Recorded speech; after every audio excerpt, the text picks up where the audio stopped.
We're on a clock. So we have guests today. So I think what I'll do is I'll start in Buffalo. You guys want to introduce yourselves and say why you're here? Jim Legret, member of the board. Okay. Anthony thanks, Tim. Jersall, board member. Okay. New York City, you guys want to chime in? Say hello. Hi, Dave Mossberg from the Department of State. The only one here. How are you? Hi. Welcome. And we'll go through our guest here in Albany. Lillian Levy, board member. Carol DeSanto, Vice Chair. Mary Jo Moore, Department of State. Sharon Charlotte, Department of State. Oh. At the federal Vicki table. Metcalf, Appraisal Subcommittee. Tara Brooks, Appraisal Subcommittee. Denise Briggs, Appraisal Subcommittee. Amy Pensman, Department of State. Whitney Clark, Department of State. Jody DeLallo, Department of State. Ernest Delaney, Department of State. Arnita Gant, Department of State. Rebecca Jones, public member. Eric Sterling, public member. And I'm Steve Farrell. Let's play the feud. Oh, sorry, wrong game. We have a quorum, Steve. All right, we have quorum, so away we go. We went through the roll, and we do have a quorum. So we will start under agenda item 2, which is the enforcement continuing education audit, and I'll defer to Ernest Delaney. Yes, for the appraisal complaint files that we received since our last board meeting, which was in May 2017, we received a total of 22 new appraisal complaints. During that same time period, we closed 49 cases. For the ones that were closed, one was closed due to no jurisdiction, 26 were closed as no violation. There were 6 duplicates in that group. One was closed as a warning, 1 complaint was withdrawn, 2 was closed as settled as the appraiser provided a refund, 10 was closed with consent orders, requiring the appraiser to pay a fine and take additional education. We had 2 complaints go to a hearing, and in which one the appraiser was fined, and in the last case the appraiser license was revoked. Our total current open caseload is 27 appraiser complaints. Of that, I can tell you that most of our appraisal complaints come from the public. The overwhelming majority, we only receive a handful, which will be referred to us by the banks, and few that we initiated ourselves against the appraiser. All right, thank you, Ernest. Are there any questions or comments in Buffalo or New York for Ernest? No. Thank you. Are there any questions or comments to Ernest in Albany? Okay, Ernest, thank you very much. That being said, we'll move on to agenda item number 3, which are action items. You received in your packets, and prior to the meeting summary from May 4, 2017. You can view those. If I can have a motion to accept those notes. Second. Second. All in favor? Aye. Okay. So noted, the meeting notes from May 4, 2017 are approved. Item B, draft statements for DLS website regarding FHA changes. Dave Mosberg. Hi. Hi, Dave. How's it going? Good. How about you? Good. So at one of the prior board meetings, we were asked to review how the FHA changes with respect to requiring appraisers to test, I guess, the functionality of certain appliances while performing appraisals, how that reconciled, if at all, with the requirement that appraisers also then have to obtain a New York State home inspector's license.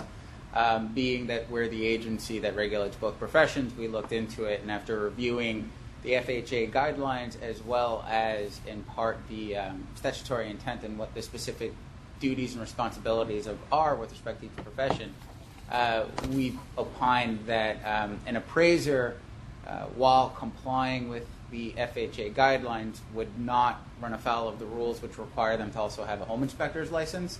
if they're doing it in compliance with the FHA policies. But note that the appraiser should not be willing to accept an assignment if they don't have the competency to perform those types of tests while they're doing the appraisal. And so it's my understanding that we're trying to get that information out to our licensees, so at least there's some comfort to them knowing that if they're complying with the FHA rule, they won't also then violate the rule which requires them to have a home inspector license. Okay, thank you, David. Can I ask a question? Mr. Chair? Sure, hold on just 1 second. Are there any questions of David in Albany or New York? Well, David, you're in New York. I'm sorry, any questions in Buffalo for David? No. Any questions in Albany from the board members of David? Any questions from the general public for David? Thank you. Thank you, Dave. Yes, thank you. Is this communication put in a letter so we can get it out to the appraisers, or how are we promulgating this? So I believe we've created sort of a bulletin that is either currently available on our website or is soon to be placed on our website. Perhaps Whitney or Amy might know a little bit more about that. Yeah, it's on our website, and we also are, planning on putting, if we do a appraiser newsletter, we're going to put this information in there also. Okay. Thank you. Okay, thank you, David. Is it done? Yeah. Okay, so thank you. All right, thank you, David, for that report. Our next action item under action item 3 is to create a newsletter subcommittee. Since our May meeting, one of our subcommittee members passed away, Bill Collins.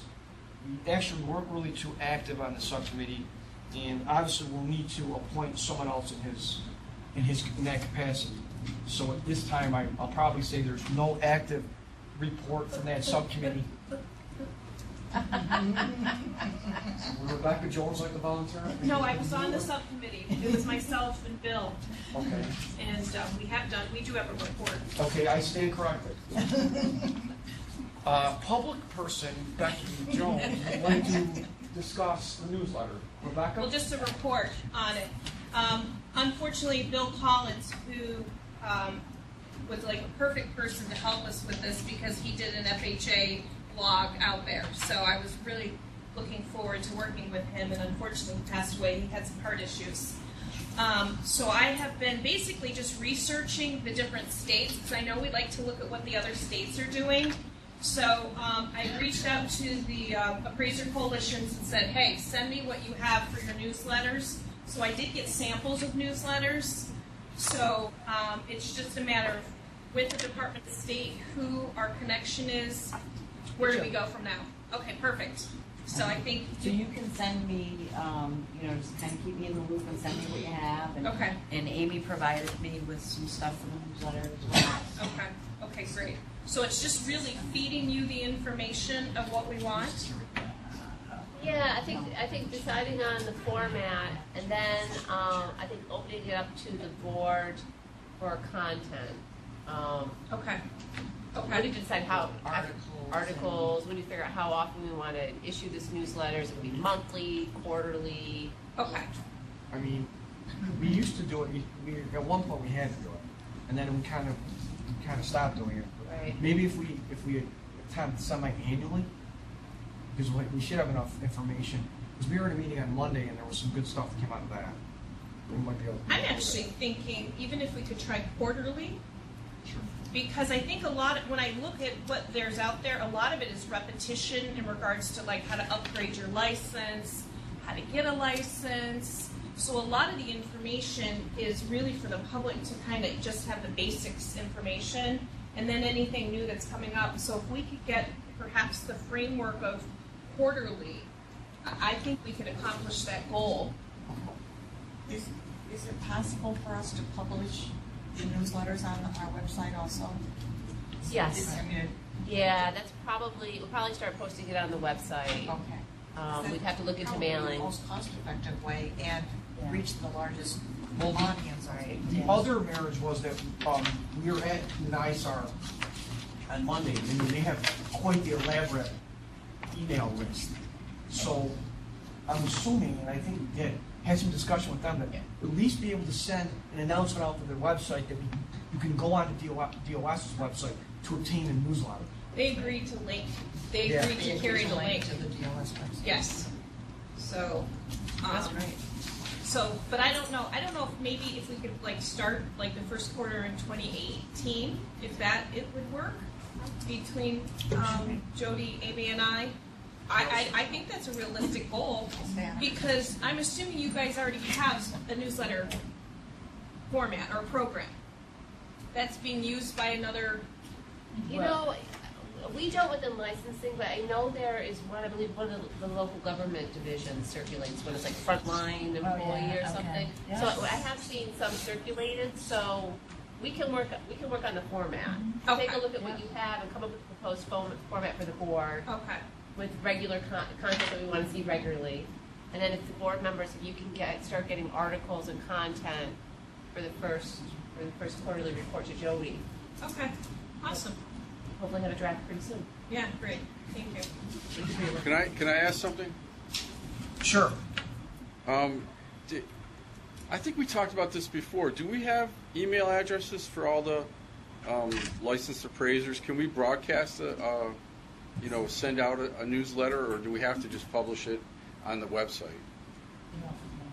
They don't have an active We email. don't have maintained email addresses. I They don't mean, maintain they send it email to addresses. First send it in, but they can't update it. We don't have a mechanism for appraisers to maintain their email address with us, unfortunately. So this is something we just put on the website, and then they'd have to Right. go find it.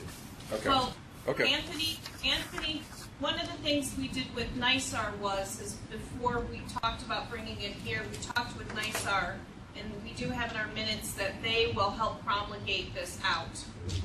And if you think about Okay. it, if you think about it, in New York State, most appraisers are members of the state association to gain their MLS.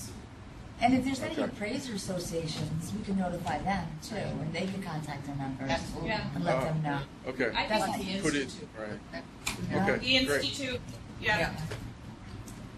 Okay. Thank you, Steve. Thank you, Rebecca. All right, if there are any questions, we'll move up to new business. Approval of distance learning regulations. David, we're back to you in New York City. Yes. So, a brief update since the last time we actually met. The board had approved and discussed previously two separate proposals, and I'm just going to combine A and B together if I can. Back in 2013 and 2014, there were different proposals made to, one, approve distance learning regulations for qualifying courses for appraisers, as well as to make changes to the appraisal experience log. Since the last time we met, we received chamber approval to actually move forward with the regulations that was originally developed and proposed by the board back in 2013, 2014. And so what we did based on the prior approvals of the board, we proposed these rule changes in the state register as a formal rulemaking. So back on June 28th, in the state register, there were two formal proposals made by the department. I believe the board should have copies of the regulatory text. The comment period for both of those two rules ran from June 28th. They both have since now expired. The comment period closed on July 28th. We did not receive any comments, one way or the other, for either of the two proposals. That being the case, the board could, at this point, move ahead with the final rulemaking process, which is to actually adopt the rules, in which case the department would file a notice of adoption. the target date, or assuming the board voted today to adopt the rules without making changes to the text that's in the materials you have, the rule could be filed as early as next week. Both rules would then appear in the state register on October 18th. The changes to the appraisal experience log, that would be effective as of the date of publication, which would be 10/18. The distance learning rule, to allow educational providers to develop course curriculums, to allow them to apply to the department, for the department to have the applications, et cetera, everything that we would need. There's a 120-day effective grace period from when it's filed. So at that point, the department can accept applications, and people can now, or would then be able to get distance learning, while not being in a physical location.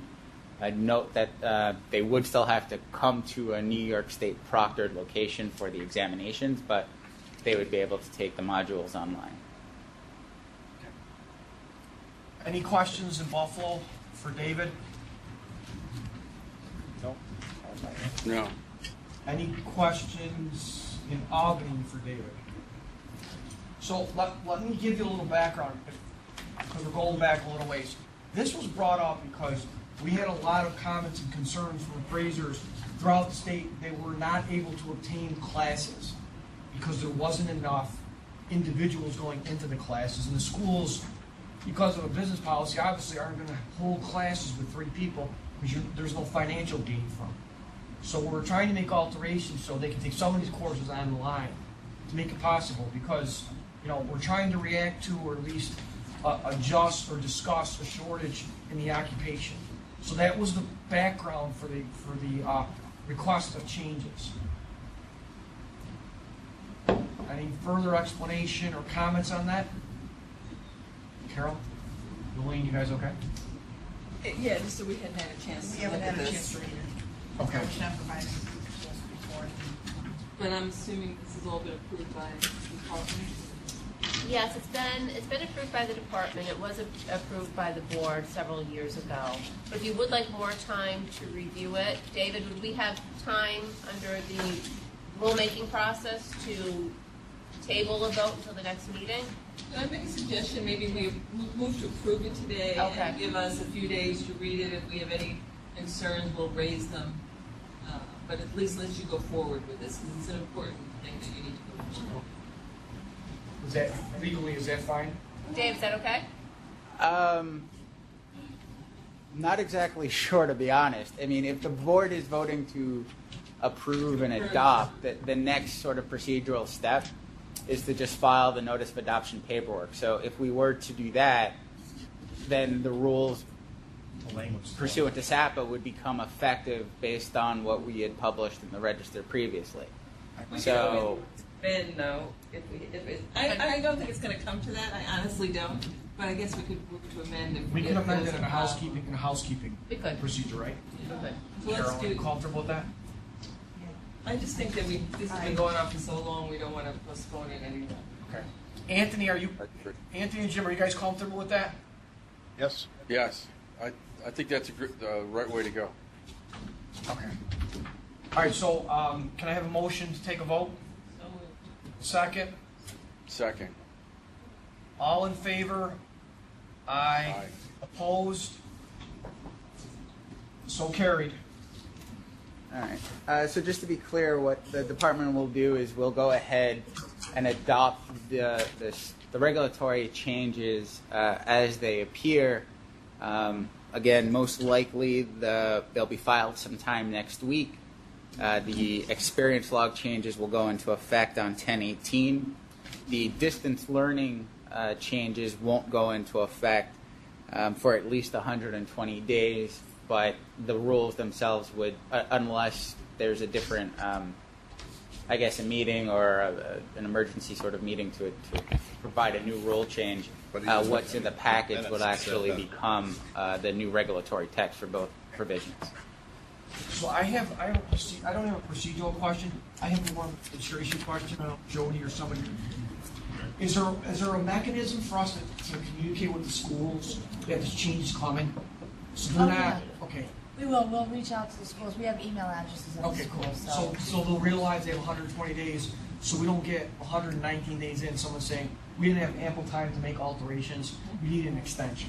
I just want to make sure because it's taking It's them just long gonna enough allow do them this. to now submit qualifying courses. They all have the courses approved already, so now they can just now start offering, develop a program that meets this criteria that can be done on. And hopefully it'll be part of, it'll be part of the solutions we'll be talking about for the last few years. Right.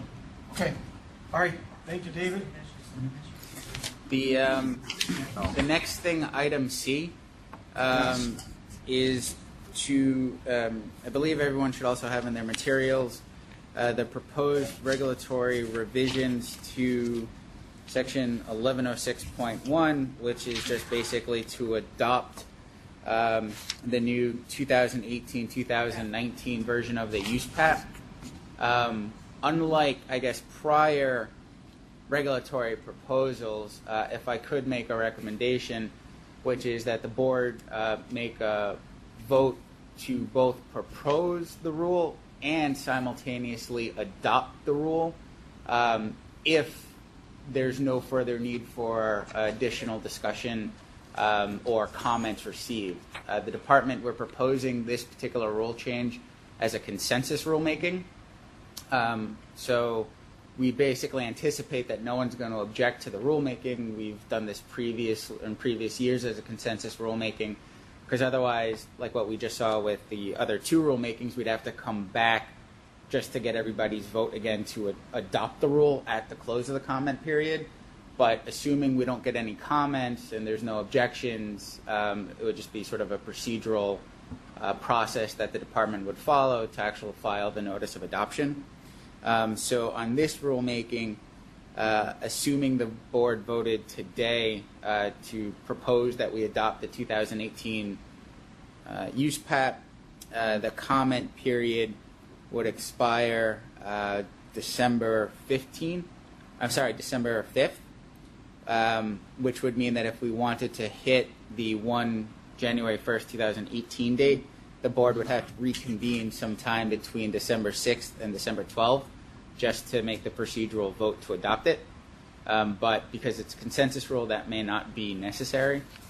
So when considering whether or not to adopt, if I could, I'd like to suggest that the board specifically vote to propose and simultaneously adopt if there are no comments received that warrant, reconsideration of the rule. For procedural purposes, do we have to vote twice, or will a single vote accomplish both tasks? Single vote is fine, provided that everyone understands that that's what the vote is for. Okay. All right. Yeah, I'm just going to make a suggestion in the future that if we're going to vote on these action items, maybe we should be provided with materials ahead of time so that we're doing. Sure. I thought I did send it out too. I got the minutes and the. This was separate. It was separate. I believe it was sent out. Anyway, yes, I will make that motion to approve To accept. the consensus and then, go ahead with the And I will consensus. second that motion. All right. Buffalo, any questions? We have two motions on the table to propose and accept the use PAP changes for 2018, 2019. If there are any questions, I'll call for a vote. All in favor? Aye. Buffalo? Aye. Thank you. Anyone opposed? So passed. Thank you, David. Hey, Anthony, did you guys not get the attachments either for the I didn't see these attachments, no. Okay. I'll check. I don't All right. think so. All right, so Sharon said she's gonna check and in the future she'll make sure that they're attached. I might be mistaken, but I don't remember getting that. I got them separate. I got them in a separate email. Send me. Okay. All right. All right, moving on under new business, I would, first of all, I would like to welcome our fellow representatives. I apologize for not doing that promptly when you first took your big table seat in front of me. But this time, I would like to turn the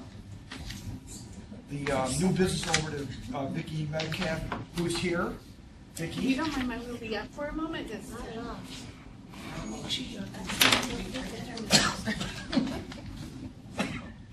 Thank you very much for allowing us to have some time on your agenda to meet with you.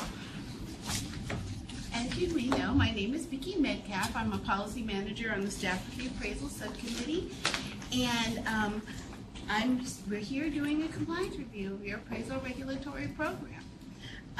This is something we do on a regular basis and have done so since the enactment of Title 11 of FIREA, which was enacted in 1989.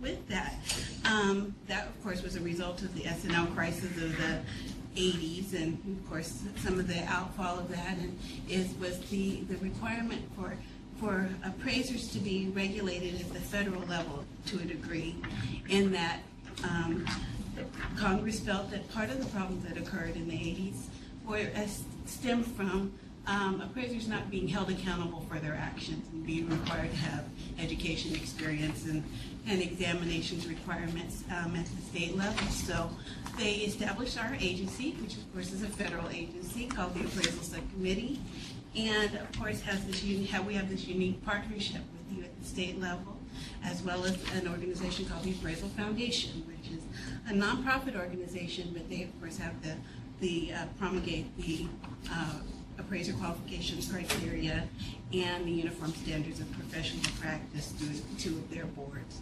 the Standards Board and the Qualifications Board, respectively.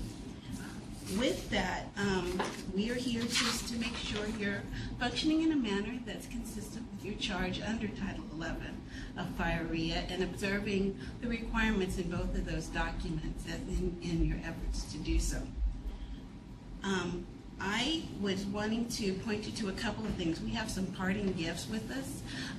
We have an annual report and the AQB criteria. You'll see the two documents that we've left for you. And I'm going to be particularly referring to our annual report, so if you wouldn't mind pulling it out. Those of you in Buffalo and New York City, do you have copies of it as well? I do. Okay, good. Good. If I'm going to be pointing to some particular pages. I know that everyone has gone through this process before except for Mr. Legret. Am I correct? As far as board members are concerned? That's correct. So welcome, Mr. Legret, to the board. As far as with the subcommittee, just to kind of know our story is on page 7 of the annual report book, if you want to read further about the how and why of it all.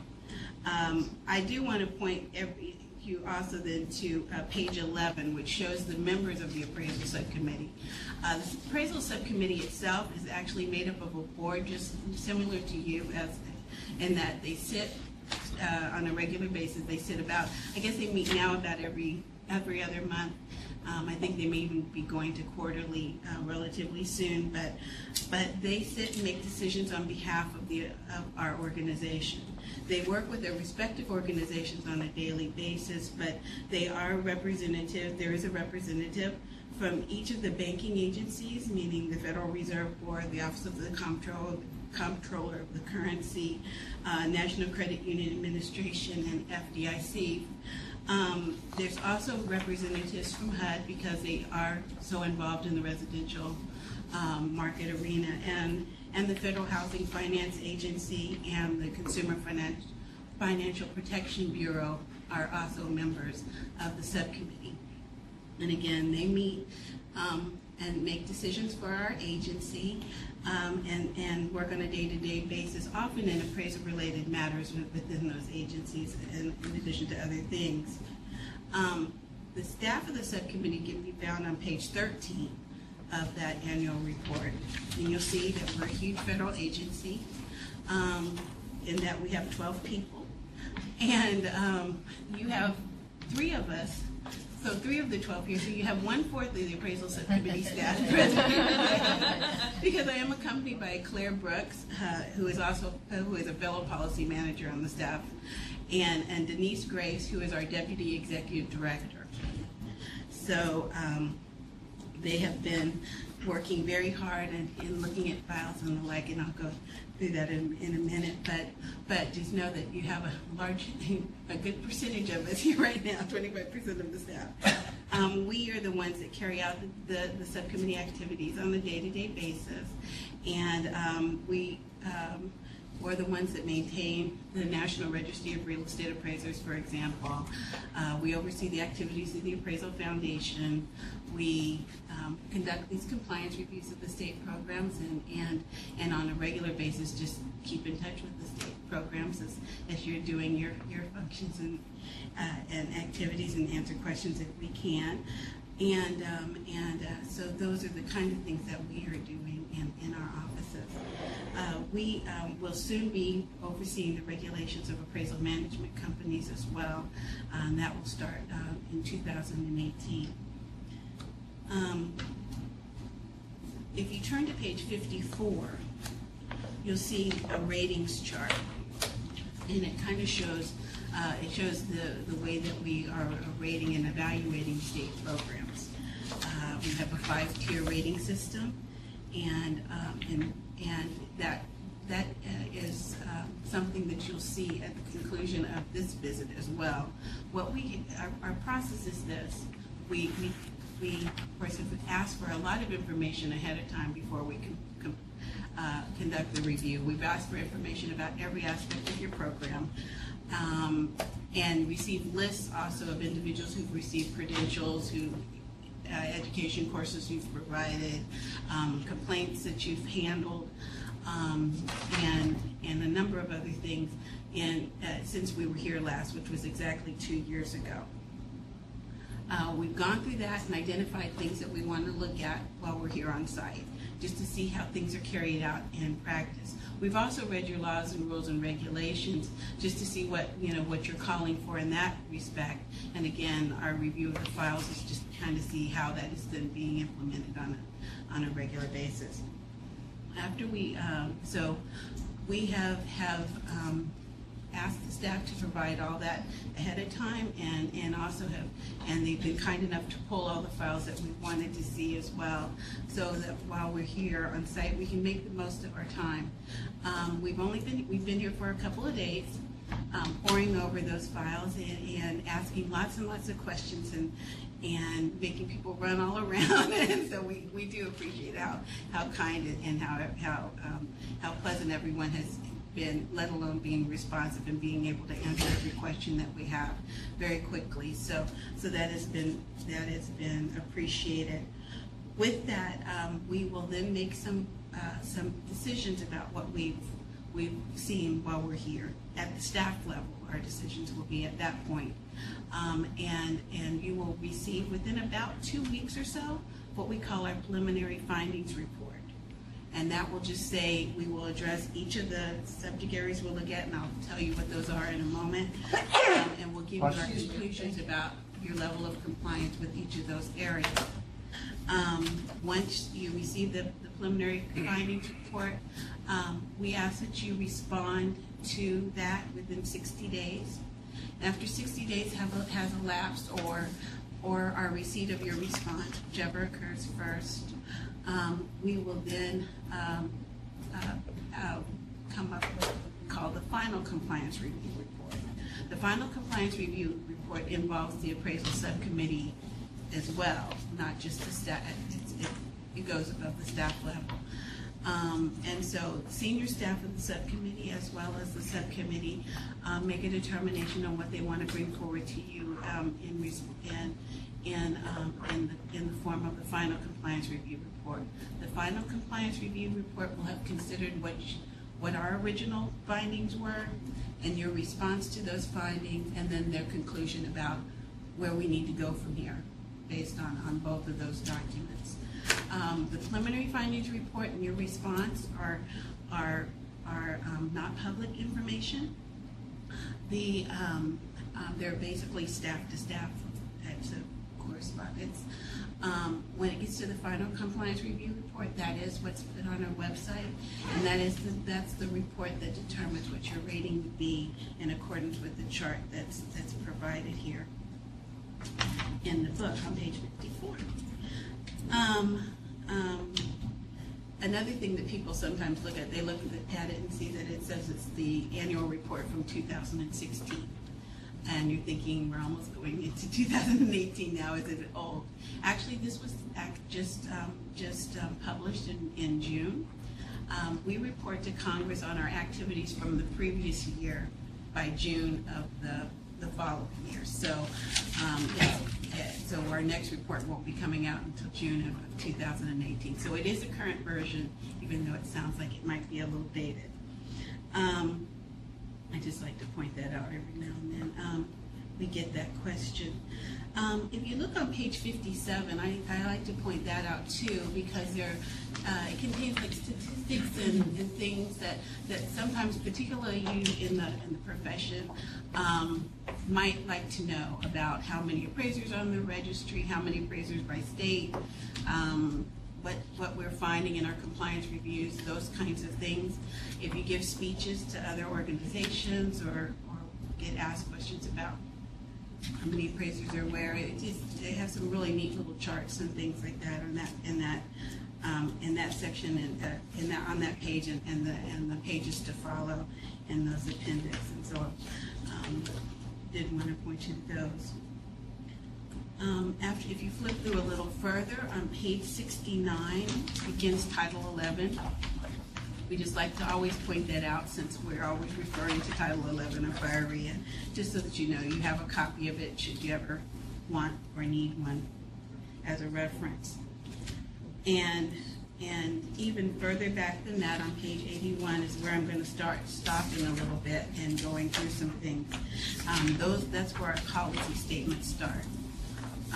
When we're looking in terms of the compliance review, we look at primarily the policy statements and the AQB criteria. Policy statements are essentially our rules, what we're looking for and how we're looking for states to practice and perform. If we have any concerns about a program that are presented on the compliance review report that you receive, you'll see a reference to the criteria and to the policy statement that is being violated, or as being a question is being whether you're following something in compliance with it. So you'll be able to refer back to what's required in each of those documents. So just know that if you do see something on a report that we receive and you want to understand it a little further, refer back to the criteria and the policy statement that's cited, and this is of course where the policy statements are. The other thing with this page on the policy statements, it just kind of shows you all the areas that we're looking at, and all the things that we have evaluated. There's 7 areas that we're looking at. Each of the policy statements are in a format where we state what we consider the policy, and then it ends with a summary of the highlights of the things we want to make sure that the program staff and the board members truly are understanding they need to follow. So it's a policy, and then you highlight the summaries at the end of each policy statement, just to kind of know these are really the key areas to know about. So please look at them in that respect and have them there. With that, I do want to note that we are amending our policy statements now. We actually just issued a policy statement revision last week. And what you have in your packet is not the correct version of it.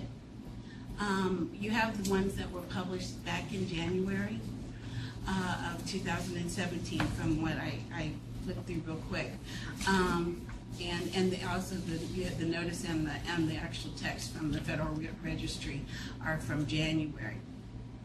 What happened is that with we had gone through a process and we had gone out for comment for the policy statements back in January, and we received comments. I think the due date was by April of this year to have them in.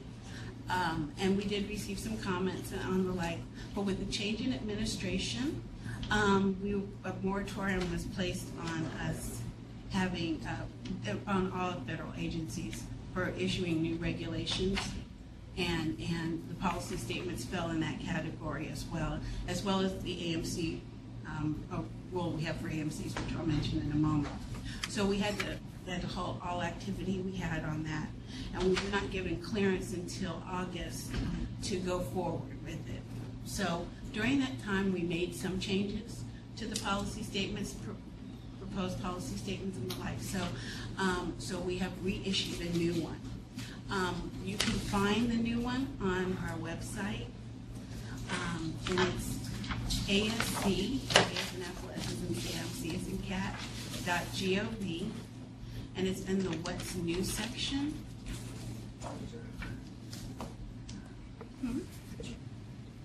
ASC.gov.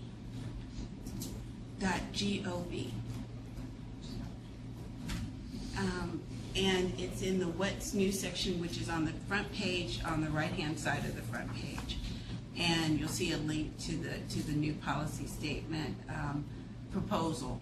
We are asking that you, and I will also send, I think sent you guys an email with it in there, if you could forward it on to them as well. We really ask that you look at the policy statements as proposed and make comments, good, bad, or indifferent, about the items that are included within it and changes that we're proposing to make. We appreciate when you say I like the change as much as we appreciate when you say that you would like to see something different. Since it is something that you'll be carrying out, we want to make sure they're all doable. You know, we don't want to propose something that is really not able to be implemented for whatever reasons at the state level. So really please do comment on it. Our comment period for this proposal ends on November the 20th. So please provide any feedback by that date. I kind of alluded to just a moment ago the AMC proposed regulations as well. We have been charged with developing a process for assessing the national registry fee for appraisal management companies. And the appraisal management companies, because we will be maintaining a national registry of appraisal management companies, like you have the National Registry of Real Estate Appraisers. That, as I said, was originally the proposal period for that. It started last year, and actually we were almost at the final stages of that when we were halted in providing new regulations. So this one we've been authorized to republish it as well.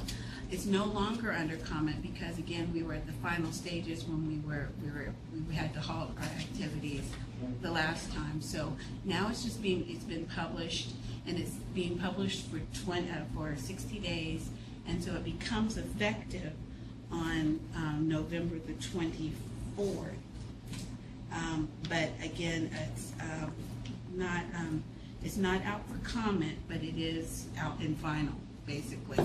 So what's published now, and again, it's something you can find on the same page I was referring to, and I did send an email that Jody and Amy can circulate around to everyone, that kind of shows what the final ruling is on those two things.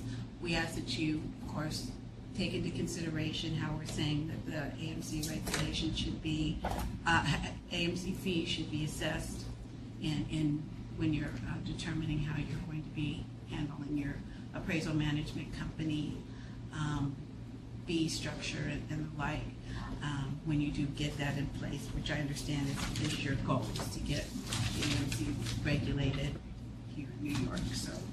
So once you get to that part, just know that this is out there. With that, I was going to stop for a moment, since I've gone through so much, and see if you have any questions, and ask, or any questions of me regarding anything I've said, or regarding anything else that's going on with the subcommittee. Okay, I have two, but one that kind of crosses out, because you just brought it up, is, so your AMC regulations will be out in November of 24 or 17. Do you guys have a date in mind where you're gonna have the states, drop that date, and the states have their AMC bills either updated or out? Okay, yeah, well, I can go through that. The proposal that I was referring to is just only speaks to the registry fee portion of it. But it's a very good question, because there are two distinct portions to the AMC regulations and timeframes and timelines. The AMC regulation is really a product of the banking agencies, and of course Dodd-Frank, and then the banking agencies have issued what they call the final rules for AMC registration and regulation. It is something that came out those final rules came out on August 10th of 2015. You can find them on our website, the same site I've mentioned before. I think we do have a link to that. We do. We have a link to the final rules, right? Yeah, and the banking agencies will have links to the final rules as well. They develop the final rules for how they want states that have opted to regulate AMCs, what they expect of the regulations that they impose. In those final rules, they have given the states the option whether or not they want to regulate AMCs or not. So you can elect not to, but I understand it's the intention of New York to do it. For those states who have elected to opt in to AMC regulation, they were given 3 years from the date that the final rules were enacted to have a fully developed program. That 3 years expires on August 10th of 2018. So that's the time frame I think that you were wondering about. We believe and have talked to staff that you'll be able to make that time frame given the states that you're in. You still have to get them adopted by the legislature. You have to do rules, and then you have to come up with applications, and you have to license the AMCs. It seems like it might be kind of difficult for you to make that do all that within the next 10 months. So we've suggested that New York request an extension of the appraisal subcommittee, and write the subcommittee asking them for an extension to the time frame, which would give you another year to complete that without having what the restrictions kick in. The restrictions that would kick in otherwise would be that appraisal management companies in New York could not work on appraisals that are associated with federally related transactions. And so, but if you do request the extension, that would hold off that restriction for another year and give you enough extra time to get everything in place. There are different views. Yeah. From the board's perspective, I would rather we not apply for an extension. We get it done now. Because we've been sitting with it for over 3 years. We want to move. So that was my inquiry, and that's kind of my response. All right. So whichever way you decide to go with it, and just have it kick in and not. As far as the registry fee, because we're hold off on the implementation for a while, and we know that depending on where it is in state law and regulations, and it may take some time for states to adopt the registry fee and procedures to collect it in the manner that we are requiring. We are looking at that as a separate matter. So we may not have all the states on the national registry, all the AMCs within each of the states on the registry in August of 2018, for example. Our registry timeframe will be different than this timeframe is. We're kind of, and it will not keep the states from being, the states that are not able to have their AMCs on the registry for whatever reason, because they didn't get the laws changed, they haven't collected all the fees, whatever it is, will not be penalized for not having their AMCs on the national registry during this first go around, just because it's going to take a little while to get it all acclimated. And we realize that part of the delay was because of something, some foreseen and unforeseen circumstances that occurred when we were attempting to adopt this regulation. So they were not able to always make all the changes that they needed to make at the same time. And so with that, so I said that time frame is a little different. So they could be up and running, but the AMC registry part of it, nationally speaking, is going to lag a little bit behind that date. Pause. Anything else? And I'm going to ask my coworkers, do you have anything else you want to say or add to it? Okay, you can take. Oh, there'll be a bulletin coming out as well on all of this. They'll explain a little bit. How many states are opting out? Do you have an assessment of how many states are going to be opting out? I don't really. I know a few that have said they are and seem to be sticking to their guns that they are. I hesitate in saying which ones, because sometimes when they have said they've opted out, there's some other entities that are trying to make sure they're opting in. So what ultimately pans out, I don't know. I don't know either. Yeah. Some that have regulations now. Yeah. We have a couple that have said that, even though some that have been regulating them for a while have, said that they're going to stop regulating them. And then there's others that, so we have them kind of going both ways, and not even just the ones. Before there were about, I can't remember exactly, I think there were 12 states that didn't have AMC regulations before or didn't have them in effect in any form. And of course you all were one of the 12. And like I said, so the vast majority were regulating appraisal management companies, but like I said, some of those are thinking about reversing that decision. But then many more of the other ones are saying they're establishing programs. We haven't asked the states to declare one way or the other. We try to informally track it and are individually kind of looking, reaching out to them and saying, kind of, what are you going to do? How's it going? And as we're here, even like now, asking them, what are you doing? What's the status? But we're not asking you to declare. We'll just, when August 10th comes, we will determine which ones haven't established what they believe to be a compliant program, and advise them, I guess, that the restrictions would kick in at that point.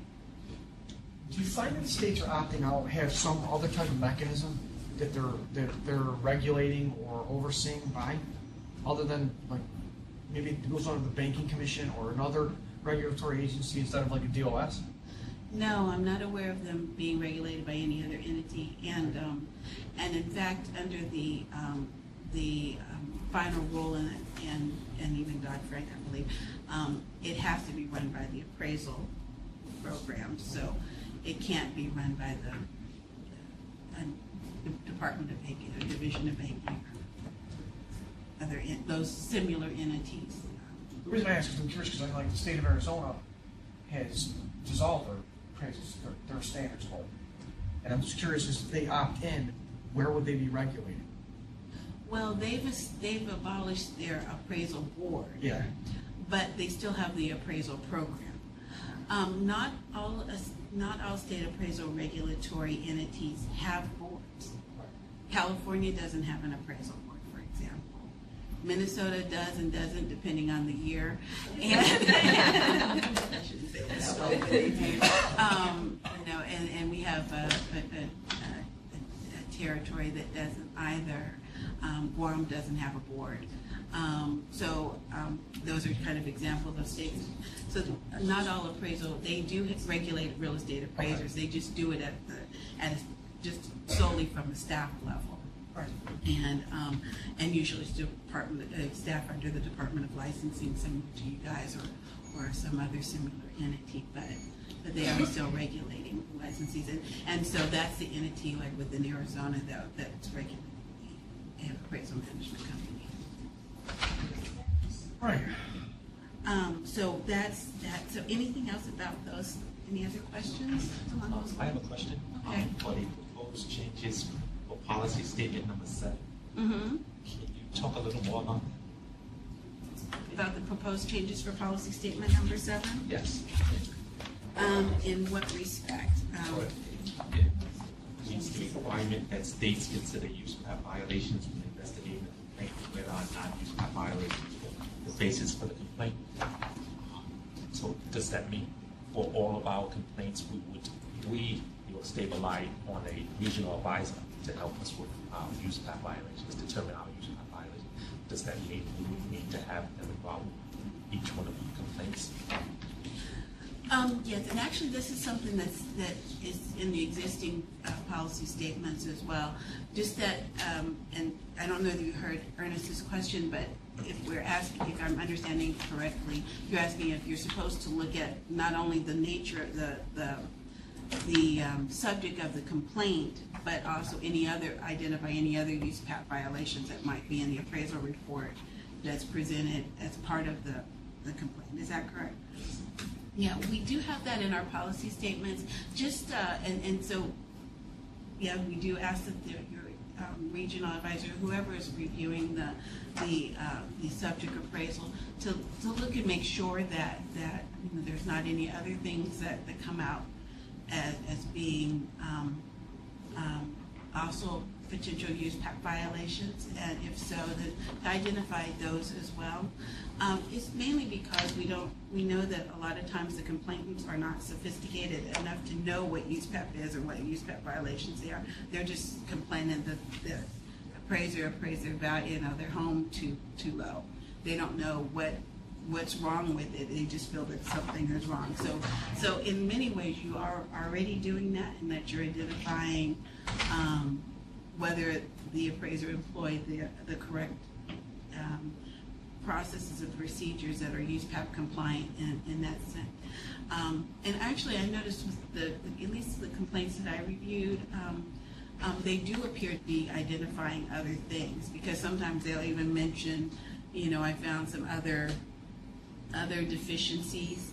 Like when I just looked at, he said, I found other deficiencies that the whole nature of the complaint was having to do with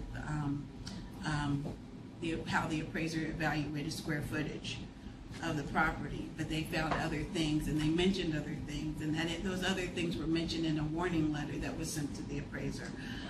So it seems like they, and I saw several like that, so it seems like they are kind of looking at other things that are involved in the subject.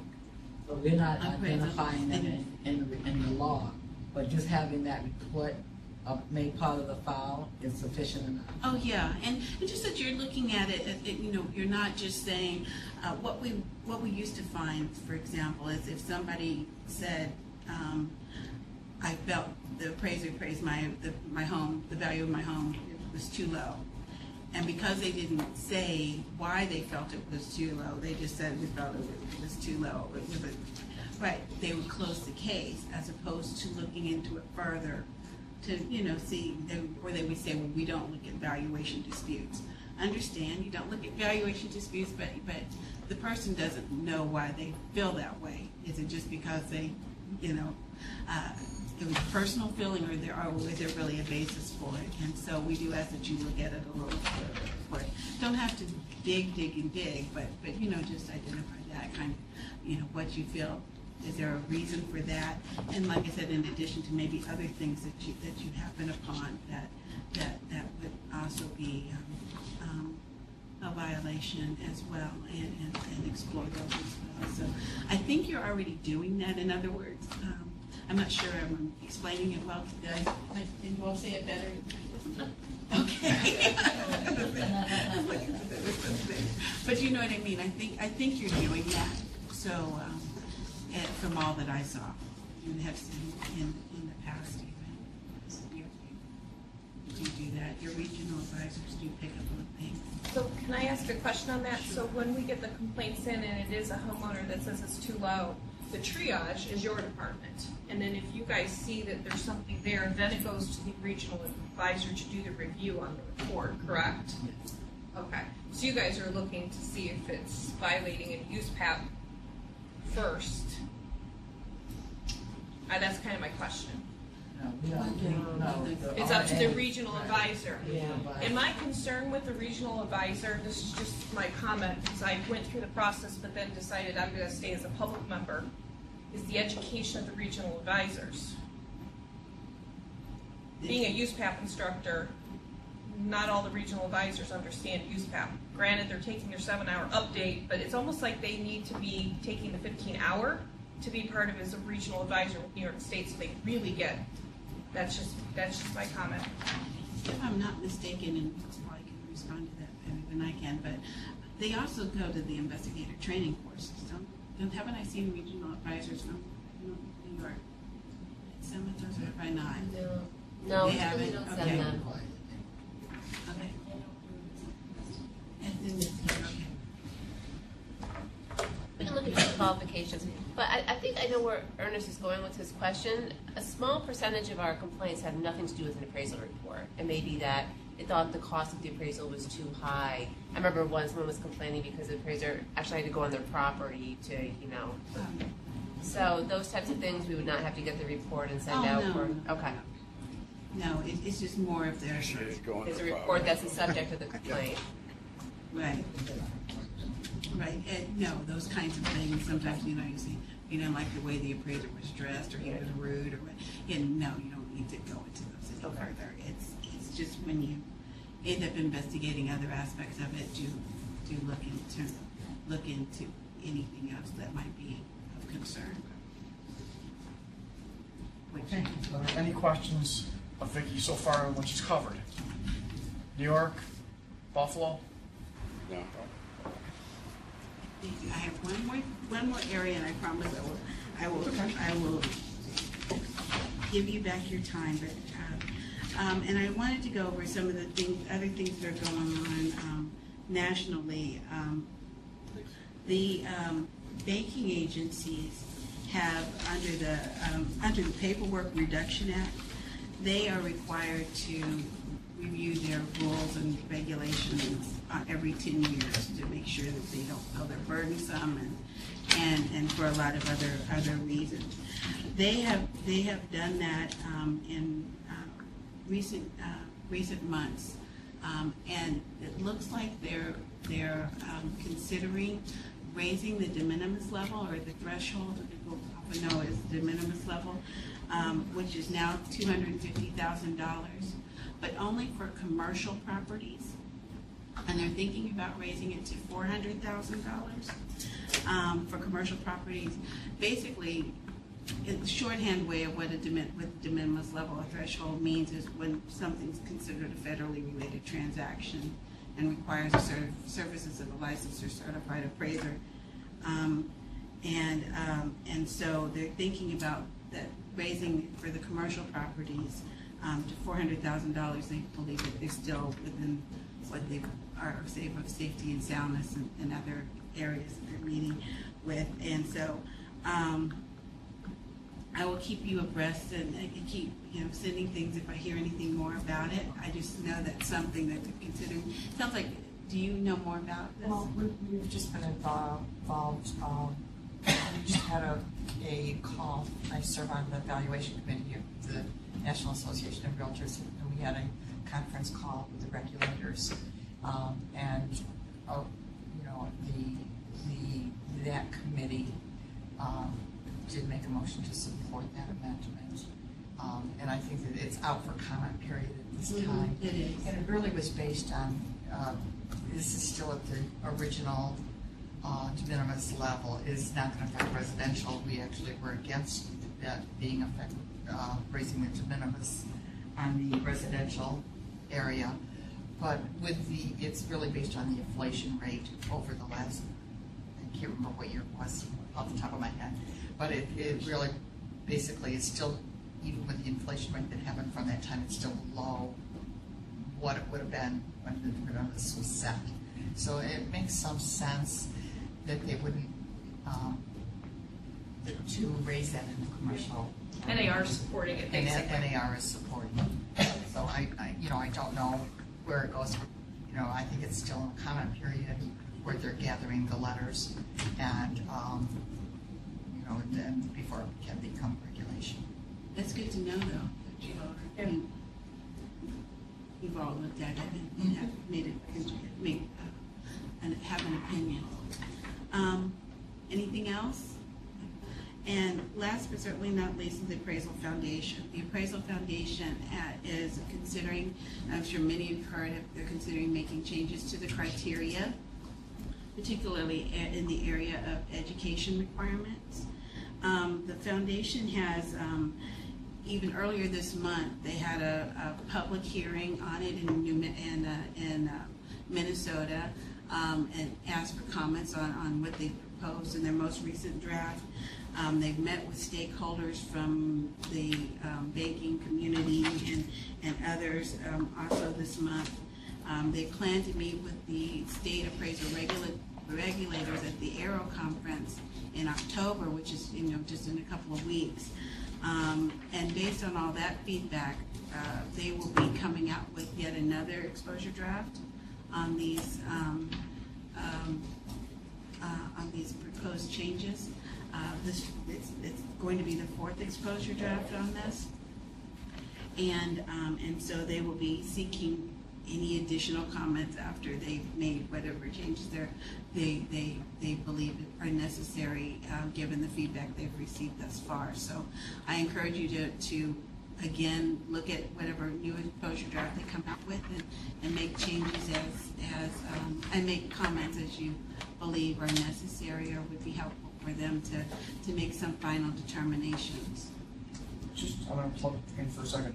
So Jody, with the idea of the newsletter, if that unfolds, changing the qualifications, if we can put it into a newsletter so people are aware of what's going on, because I don't think a lot of appraisers aren't aware of the fact that we're discussing. I mean, if you're sit on a board or you're in an appraisal committee of some kind, you're aware of the fact that, at least I can see it here. I said this on Monday. If you're not aware of the fact that we have a shortage, then your head's been in the sand for the last 5 years. But that being said, I don't think a lot of people are aware of the fact that we're discussing changes. So that being said, can we put that in the newsletter coming out in January? Yeah. With a link to whatever's being produced? And they're being proposed at this point. Yeah. Yeah, that's why I think we can do a quarterly newsletter, because of these changes that are taking place. And that would be perfect because they are seeking comment from any and everybody. Yeah, and I think that would be. They've received thousands already, and just know that they go through every one of them that they receive. I don't have to listen to it anymore, but Denise does. She goes to all their meetings, and they really do read everything that they receive and consider everything. So know that I always say that it's the most diplomatically enacted federal law that's out there, because essentially what they come out with, the criteria is federal law, but they truly listen to every voice that they receive and consider every voice, and there's nothing else plays into it other than after they consider it all what they believe is best and more of a consensus. I'm just going to ditto that. I want to ditto that because I sit on the practice board with the Appraisal Foundation. I had to read the comments before we went into the meeting. So I'm just dittoing the fact. Yeah. People don't always think that because they think, well, what is my little letter going to do? It really does matter, doesn't it? And everybody looks at things a different way. So please do advertise it to your licensees and encourage everyone to let their thoughts be known. And the uniform standards, as you mentioned earlier today, become effective on January 1st of 2018. I'm glad that you all voted to approve the proposal and approve the final all at the same time. That actually was something that historically we've had issues with New York, where you weren't actually able to adopt the current version of USPAP, sometimes for even up to a year after they were enacted because of your meeting schedules and how the legislature is doing it, or how you have to adopt and the process that you had to employ. So it's really exciting to see that you'll have it in place by the first of the year, given the vote that you had today, because like I said, that is something that I know you've worked really hard toward making sure you're getting adopted more timely. So pleased to see that and hear that. We have offered some comments about the proposal that I'm sure that David's seen for the 2018, and so look at that as well. Other than that, that's it. Thank you so much for giving me such a long time to talk, but hopefully you found it informative. And if you don't have any more questions of any of us, then that's all we have to say. Okay. Are there any questions of Vicki in Buffalo or New York? Still waiting? No. Thank you. Before I move on to the last one, Vicki, I do have to say, I mean, the number of years that I've been here, I'm probably the senior board member now. I'm the only one that can't skate. From where we were to, like, I can see the look on your face, or your predecessor from my first meeting, looked like, oh gosh, what has New York done now? To the look like, wow, you guys have done this, that, and other thing. Along the way, you've been very helpful. I mean, every time we've had a question or an email or a concern, and that's why I think, though you think it went long today, I think it's very informative, and I think it's very good for us because we have a lot of players at the table in different functions and different organizations that bring us a lot of knowledge. So, you come in full circle with some information is really good. We really appreciate you coming down. Thank you very much. All right, and the last item under new business, I'm going to make this extremely brief. I'm going to go back a couple steps and tell a story, as I like to do.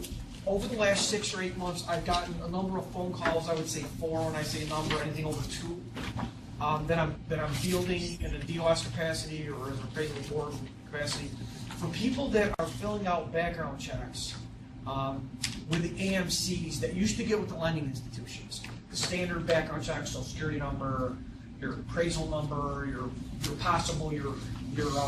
insurance policy number. The AMC have furnished those to the lending institutions. The lending institution in this one case was hacked. The individual appraiser, his identity was stolen, his professional identity was stolen. He got wind of it because there was some bank from Wyoming that had filed on his E&O insurance on an appraisal supposedly that he had done by another appraiser that had stole his E&O insurance. So I think it's a possibility that it could become something that's a little more habitual. There's a possibility it cannot. I went back through the AMC bill that we put forward with the 3 or 4 of us, or at least the 2 of them, and move forward. There's no language in there concerning this. So what I think we're going to do is we're going to reopen that slightly just to look for some language changes about the fact that if you do a background check for the AMC, it is to be handled and stored by the AMC and not to be furnished to the other organizations that the appraiser is not aware of. Because you put the appraiser's professional and personal identity out without their knowledge. The guy comes in, what do I do now for legal purposes? I have no idea. I said, but I will tell you that I have an appraisal standards board meeting on Thursday, and it'll be coming. In fact, I think I called Sharon directly after I had gotten the 3rd or 4th phone call from somebody. I said, it's going to go on as an action item. So I don't want to call it a subcommittee again, but I'm going to go back with Becky and with Carol and just look at some language And now, so here's my question. Can we do that on housekeeping and not pull this, so we have to put another legislative number on it? Yes, Okay, that's fine. the bill hasn't been introduced, so. Okay, cool. All right, any questions or concerns about that in Albany, New York? No. Okay, with that being said, I will open up the agenda to any public comment in Albany, New York, or Buffalo. Anything else, Rebecca? I have two things that are on my agenda that I wanted to add, and I'll make them I'm quick. sorry, your 7.5 minutes are up. I didn't have to ask you not. I can do this short in 7.5 minutes. No, your 7.5 minutes are cumulative. I don't do stories. Okay. So one of the things which actually was brought out today was the Aero conference that's coming up. And I've always didn't really know about this group until I found out about it being part of the coalitions. And I didn't know if New York State got involved with the appraiser regulatory officials, but I think it's a really cool group. So that was just my statement there. The other thing that I want to bring to this board is what's happening in the boots on the ground of the appraisal community. Because I feel that's part of my responsibility as being a public member here, is bringing what's happening. So what's happening is with Freddie and Fannie Mae is appraisal waivers are now taking place for purchases. So there are no appraisals being done for home purchases in some circumstances. We've seen this with the refinance end of things with desktops and things like that, but as of August 1st of 2017, Fannie Mae is now saying we don't need an appraisal done. So part of that issue is they're not even creating a value, it's just a yes or a no. So the consumer itself is not even getting a value. So the National Association of Realtors has put out a letter directly to the Federal Housing Financing Agency, and I'm really proud of NAR. Because as an appraiser and being a member of NAR, you know, they're also advocating for sales agents and brokers, thinking, okay, sales agents and brokers will think, oh yeah, this is cool, this will help with the transaction. What they're actually saying is they're saying, we want to see what's behind the curtain with the collateral underwriter that's making the decisions with these appraisal waivers. So NAR is taking the stance and saying to the Federal Housing Financing Agency, hey, be very cautious because we're not sure what these decisions are being based on. And their concern is Fannie Mae and Freddie Mac are still in conservatorship with the federal government. I call it the Britney Spears factor. They're not in charge of their wrongdoings. We are as government taxpayers. So the Appraisal Institute, really proud of the Appraisal Institute too, came out with a letter also talking about the issue with the appraisal waivers that are taking place, and the New York State Coalition signed on to and supported this. So I'm just educating the board that this is happening and it's out there. Thank you, Steve. I have a question. Oh. Something out there. Okay.